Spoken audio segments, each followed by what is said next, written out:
అధికారం కోల్పోయిన తర్వాత వైఎస్ఆర్ కాంగ్రెస్ పార్టీ నేతలు కొన్ని జిల్లాలలో అమ్మాయిలపైన కావచ్చు, భార్యలపైన కావచ్చు కఠినంగా వ్యవహరిస్తున్న వైనం మనం గత కొద్ది రోజులుగా సోషల్ మీడియా ద్వారా చూస్తున్నాం. అయితే గత 2 రోజుల నుండి దువ్వాడ శ్రీనివాస్ ఫ్యామిలీ మ్యాటర్ రచ్చకెక్కింది. అసలు ఏం జరుగుతుంది? మన దగ్గర కడప ఎమ్మెల్యే మాధవిరెడ్డి గారు ఉన్నారు. నమస్తే. గత 2 రోజులుగా సోషల్ మీడియాలో భారీగా వైరల్ అవుతుంది. వైఎస్ఆర్ కాంగ్రెస్ పార్టీ ఎమ్మెల్సీ దువ్వాడ శ్రీనివాస్ గారు వాళ్ళ భార్యకి సంబంధించిన వాళ్ళ భార్యను తప్పుపడుతూ ఇంకొకరితో ఉన్న వైనం అయితే టీవీలలో కావచ్చు, సోషల్ మీడియాలో చూపిస్తున్నారు. ఎలా చూడొచ్చండి? దువ్వాడ శ్రీనివాస్ గారి యొక్క పర్సనల్ వ్యవహారం గురించి కామెంట్ చేయడానికి మనకే హక్కు లేదు. కానీ జగన్మోహన్ రెడ్డి గారు ఎప్పుడు జంతర్ మంతర్కి వెళ్ళి రాష్ట్రపతి భవన్ ముందు ధర్నా చేస్తున్నారనే దాని గురించి మేము ఎదురు చూస్తున్నాం. ఎందుకంటే ఇక్కడ శాంతి భద్రతలు చాలా అతలాకుతలమైపోయినాయి. ఆంధ్రప్రదేశ్లో అనేది ఒక నినాదం తీసుకొని ప్రయత్నం చేస్తున్నాడు. ఎలక్షన్ అయిపోయినప్పటి నుంచి ఆయన 11 సీట్లతో పరిమితమైనప్పటి నుంచి. అలాగనే పాపం వాళ్ళ ఎమ్మెల్సీని మహిళలు దాడి చేస్తున్నారు, వాళ్ళ ఎంపీల మీద మహిళలు దాడి చేస్తున్నారు, వాళ్ళ మీద కొన్ని ఆరోపణలు చేస్తున్నారు. సో ఈ విధంగా జగన్మోహన్ రెడ్డి గారు ఇలా మా ఎంపీలకి ఎమ్మెల్సీలకి రక్షణ లేకుండా పోయింది కాబట్టి మేము వెళ్ళి రాష్ట్రపతి పాలన పెట్టాలని చెప్పేసి జంతర్ మంతర్ దగ్గరికి వెళ్ళి ఎప్పుడు ధర్నా చేస్తారనేది రాష్ట్ర ప్రజలందరూ ఎదురు చూస్తున్నారు. కానీ జగన్మోహన్ రెడ్డి గారి నుంచి ఆ ప్రకటన రావట్లేదు.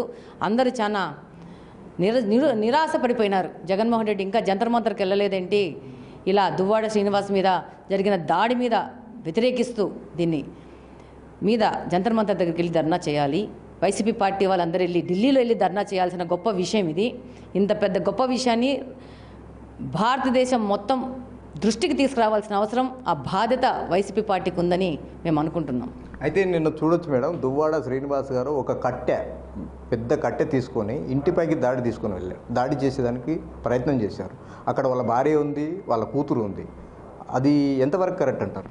అది కట్టె కాదు, marble cutting piece, rod. Marble cut అయిపోయినాక మిగిలిపోయిన రాడ్ అంటే మాకు బండలు వేసినాక మిగిలిపోతుంది చూడు, ఆ రాడ్.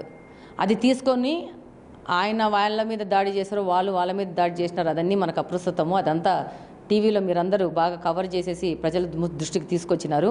మా క్వశ్చన్ ఒకటే, వాళ్ళ ఎమ్మెల్సీకి రక్షణ లేకుండా పోయింది టెక్కలి నియోజకవర్గంలో. దాని మీద జగన్మోహన్ రెడ్డి గారు ఎప్పుడు రాష్ట్రపతి పాలనను డిమాండ్ చేస్తారు, ఎప్పుడు జంతర్ మంతర్కి వెళ్ళి ధర్నా చేస్తారు? దాని మీద మాత్రమే మేము ఆలోచిస్తున్నాము. ఇంకా ప్రకటన రాలేదని మేము నిరుత్సాహంగా ఉన్నాం. అయితే మేడం, ఒక మహిళా ఎమ్మెల్యేగా మహిళల పట్ల రాష్ట్రంలో ఈ విధంగా జరగడం, అయితే కొంతమంది వైసీపీ నేతలే ఈ విధంగా అసభ్యకరంగా ప్రవర్తించడం కావచ్చు మనం చూడొచ్చు. గత కొద్ది రోజుల కింద మన సమీపంలో ఉన్న కర్నూలు జిల్లాలో కూడా ఒక వైసీపీ ఎమ్మెల్యే ఒక అమ్మాయి మీద అత్యాచార యత్నం చేశారనే అంశం పైన కేసు కూడా నమోదైంది, కేసు కూడా కట్టారు. ఇలా నిన్న చూస్తే శ్రీనివాస్ గారు వాళ్ళ భార్య మీదనే వేరే విధంగా మాట్లాడుతున్నారనే ఆరోపణలు కూడా ఎక్కువ వినిపిస్తున్నాయి. ఎలా చూడొచ్చు అంటారు? ఈ విధంగా మహిళల మీద దాడి చేస్తున్న వాళ్ళు ఇలాంటి రాజకీయ నాయకుల్ని బర్తరాఫ్ చేసేయాలని నన్ను అడిగితే, ఒక బాధ్యతాయుతమైన పదవిలో ఉండి ఒక ప్రజలకు రిప్రజెంటేటివ్ ఉన్న వాళ్ళు ఇలాంటివి చేయడం అనేది సిగ్గుచేటు.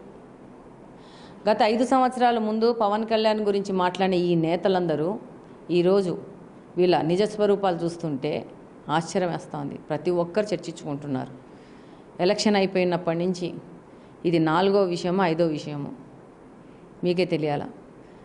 విజయశాంతి గారి గురించి, దువ్వాడ శ్రీనివాసరావు గురించి, మన కర్నూలు జిల్లాలో చిన్న అమ్మాయి మీద ఆ ఘటన గురించి, ఇలా చెప్పుకుంటూ పోతుంటే రోజుకొకటి. వాళ్ళ అంబటి రాంబాబు గారే చెప్పారు, సినిమా దానిల మీద ఆవిడ మా ఆవిడే, పక్కింటి అమ్మాయి పక్కింటి అబ్బాయి, వాళ్ళే చెప్పారు. మాకు తెలియదు, అంత నాలెడ్జ్ అయితే మాకు లేదు. కానీ సోషల్ మీడియాలో ఆయన పాత పోస్టులు చూస్తే అర్థమవుతుంది. సో వాళ్ళకు బాగా అవగాహన ఉంది.